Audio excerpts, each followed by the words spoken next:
when I'm not trying to wrap my mind around how there could be any sort of disorganization or chaos at Burning Man, I like to answer questions and comments that I get on YouTube, so let's get to it. My best guitar teacher, please post more tutorials on the arpeggio. I'd be happy to, because I think arpeggios are the most slapped on way to really learn, honestly, any instrument. Okay, so we're just gonna do a quick overview, like a brief overview of what an arpeggio is and some interesting ways to use them and think about them that maybe you haven't thought of. So an arpeggio is when you play a chord one note at a time, all right? A couple different ways to do this. You can play like G major chord. You could just play it one note at a time by just hitting the strings one note at a time. A lot of times arpeggios go forward and backward when we kind of think of them, like. So that's arpeggiating a G major chord, right? Now, I think a better way to utilize that for guitar is to actually go through the fretboard and start playing those notes in patterns, right? You'll see this in a bunch of teaching videos, how this is, one of the more, I guess, kind of popular ways to teach scales and stuff. So if we were just to take the notes in that G major chord and then just kind of go G, B, D, G, B, D, G, B, D, G, then you would have a pattern that you can use for a lot of different reasons, which we'll talk about in a second. But real quick, the major arpeggio pattern is you start with a root note, then go 4 frets higher to its major third. One thing I like to do is actually take the root note and then slide from the second note in the scale to the third note, so G, A, B. And the nice thing about that is it kind of like leads your pointer finger up like that, okay, as compared to, or, which again, all of these are just valid different ways to play arpeggios, but I've always kind of gravitated towards that move right there. So pointer finger, pinky, sliding into that 4 frets higher, lining your pointer finger up with the next note in the chord, right? The first note, the third note in the scale, and the fifth note, 1, 3, 5, and then repeating that on the octave, right? So here's a G on the E string, here's a G on the D string, the next octave up. So you can kind of do that over and over again, just starting off of a root note, okay? So the first thing that, this is really helpful with is maybe playing little solos or something. Let's say the chords that you're soloing over are G major to C major to D major. So if you want to play with the changes, you can start G, C, D, G. And then it's like, all right, there's like something that I always know what to do. Now, why I like this better than playing scales or thinking in just, terms of just all the scale positions, so on and so forth, is because not every song that you're gonna either make yourself or listen to is gonna stay in one key. Scales are perfect for just kind of knowing where you are and kind of how all the intervals and stuff stack on top of each other. But when it comes to actually playing songs that you like, depending on your taste, maybe you like stuff that kind of like leaves keys or changes keys or modulates or something like that, in which case an arpeggio is always going to be a more helpful way to follow those chords around. Because like, let's say you got something kind of cool where it's like G major to C sharp major.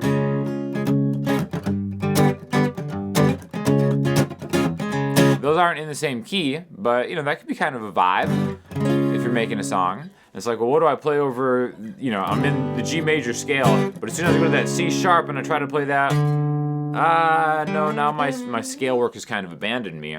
So being able to play with the changes, as you may have heard people talk about, is important with arpeggios, because if you want to have a melody over that G chord, all the chord tones, the notes that are in a G chord, and different strategies of getting them. And then when it goes to another chord, regardless of if this is in the same key diatonically or not, you can also know where all those chord tones are in that chord very, very quickly and easily. And that's another thing where just like, I feel like songwriters probably don't use arpeggios enough, because in my experience, I'll usually kind of like be jamming around on a guitar or piano or something, and I'll come up with a chord progression that I think is interesting. And a lot of times it's not in one key, right? Because, you know, I've been playing guitar for a while. I, you know a million songs that, you know, other people have written that I've written. So stuff that kind of stays pretty strictly in one key just on an acoustic instrument isn't super interesting to just me at this point, right? Not that it's better or worse or anything. This is kind of, I get interested by interesting chord changes that maybe go outside of a key. And then it's like, all right, well, if I want to put lyrics on this, what do I sing? What are the notes that I'm singing? Well, arpeggios are the best way to help you find those because it'll give you the chord tones inside of maybe that weird crunchy chord. It's like, all right, well, maybe this is one of the notes that I want to use as a melody to sing over or to play over on a different instrument. So I think that's probably the most underrated thing about arpeggios because at the end of the day, it's like, all right, yeah, I'm practicing, you know, this G major arpeggio. That's really not so different than just practicing the major scale and then just leaving notes out, right?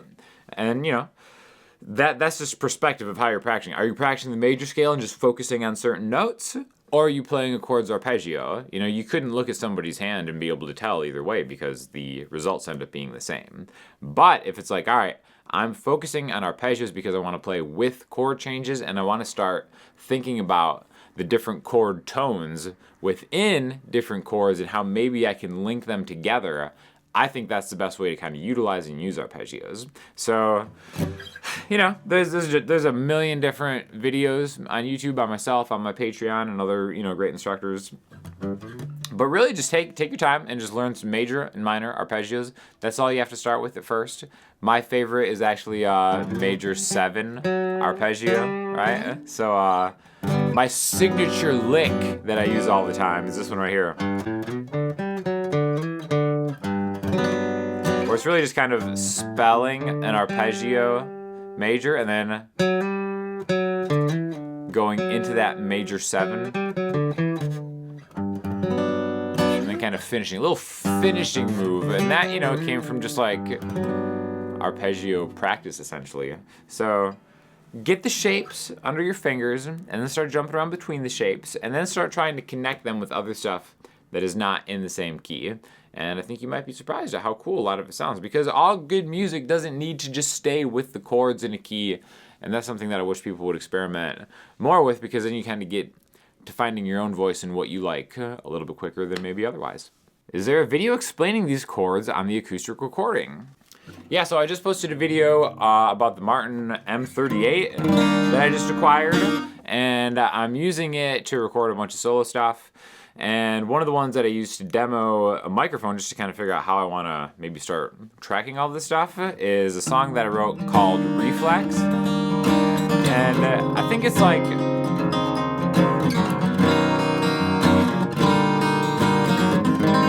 a good example of just, you know, using different chords that probably shouldn't go together and stringing them together in like a cool way.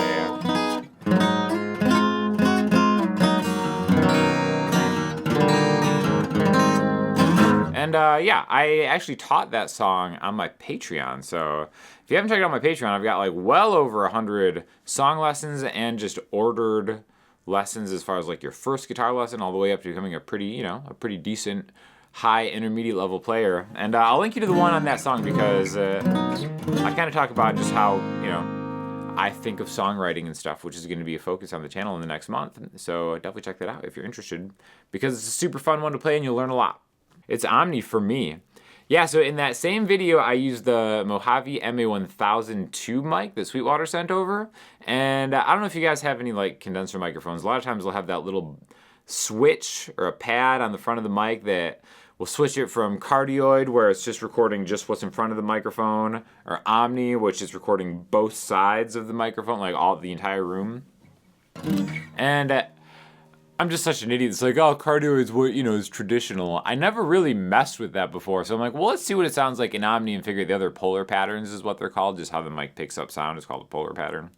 And I agree. The omni setting on that mic sounds better just because I'm in a smaller, pretty well-treated room, so the room sounds good. So it's kind of just capturing the sound reflections in the air just around the entire thing. And yeah, I never would have anticipated that, but you know, shows you can keep learning even after you've had a microphone forever. That I do kind of prefer Omni on that acoustic guitar in that specific room, and that's why it's cool to kind of have a microphone that has different polar patterns, pickup patterns that you know, help you out. It's kind of like just think of an electric guitar, and you know, you have a neck pickup and a bridge pickup for a reason. So try them both out and see which one you like better. How many times have you said that after getting a free guitar and you really don't play well? This is the crumbling of quality in the world. Marketing is everything. So this is on, yeah, me talking about this M38 actually. And I said how this is such a special guitar, which you know, I have an admission, mate. I say that about every guitar that I find buried after decades in the attic of the old Martin Guitar Factory. I do say that it's a special one every time, so call me a shill sellout, but every time I'm in a hundreds-year-old iconic factory and I stumble upon an instrument that has been forgotten to time and they let me keep it, I do say that it's special. So, you know, just a little egg on my face. Sorry about that. Okay, worth a like for the broquet. Another video I posted last week was going up to the horse ranch and pitching some business ideas to Banana Blondie. Those are my favorite videos to make. If I had my druthers, as they say, if anybody knows where the term druthers comes from, or what that even means, let me know in the comments, because I feel like it's something that I've been saying sarcastically, and I hope I'm using that right. If I had my druthers about it, that's all I would make, just pitching different stupid business ideas to Banana Blondie because she's about. In fact, I've got a fire video with BB coming soon, so check that out. I'll also link you to the business ideas one because I have my idea for the broquet, which, quick recap, it's easy to get, you know, a birthday present or something for a girl or a special occasion because you just go buy a bouquet of flowers, but we don't have the same thing for a guy. Enter the broquet. It's my business where I have, you know, depending on what kind of guy, if you're an NFL guy, it's like the broquet comes with like, you know, the Sunday ticket game pass, maybe like a hat from your favorite football team, maybe like a little mini football, something like that. Broquet, great. If you're into, you know, hipster trendy beers, you know, it'll come with like couple IPAs in there, maybe like a little comb for your fancy mustache, some soothing wax for your hair. Again, there's different types of bros, but there's a broquet for any occasion. So that's just my quick pitch, but check that video to watch the entire thing. Our listening homework this week is going to be Julia Jacklin. Cool, kind of like indie vibes, definitely chill. Love it, so check that out. If you have any questions, hit me up in the comment section, Instagram, or the website. Sign up for the Patreon if you're a real one. And I will talk to you guys soon. Thanks a lot.